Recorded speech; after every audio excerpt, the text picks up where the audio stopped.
Welcome back to Today in the Sioux, our daily podcast from SOOtoday.com, brought to you by Outspoken Brewing. They're at 350 Queen East.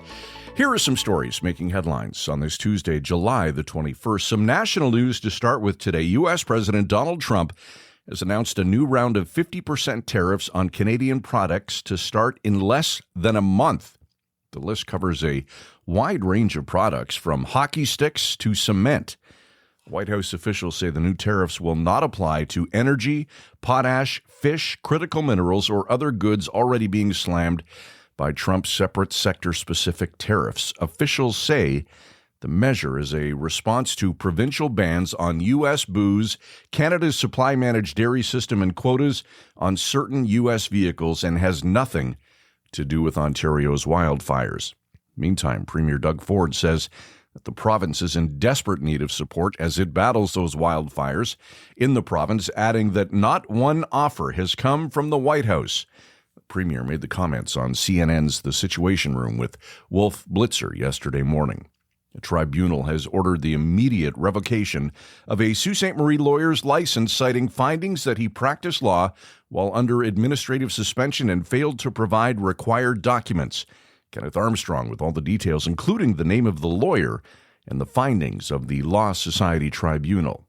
Last Thursday, police executed search warrants in the 0 to 100 block of Fouquet Avenue. They say they found over 100 grams of suspected coke, 29 suspected oxy tablets, almost $400 in Canadian currency, as well as weigh scales, drug packaging materials, and cellular devices. Police estimate the street value of the drugs to be almost $11 grand. 31-year-old Taylor Marshall is now facing a number of charges and will appear in court in October.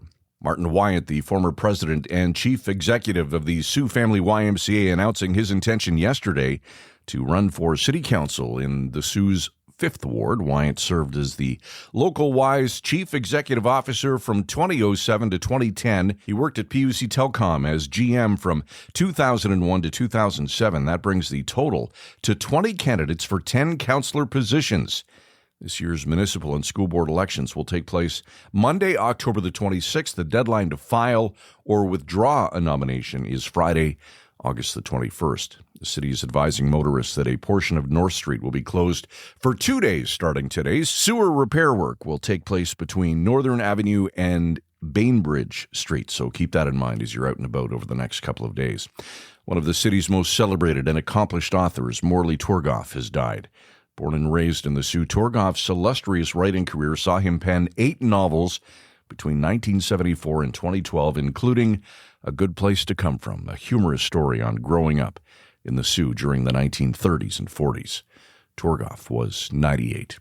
Sioux Greyhounds have added an assistant coach, the team announcing it's hired Steve O'Rourke as an assistant to join the coaching staff led by Drew Bannister. O'Rourke is coming off a season as head coach of the Seattle Torrent in the PWHL during the organization's inaugural season. Sioux and area weather, cloudy and cool today. The temperature is actually going to fall to 14 by this afternoon.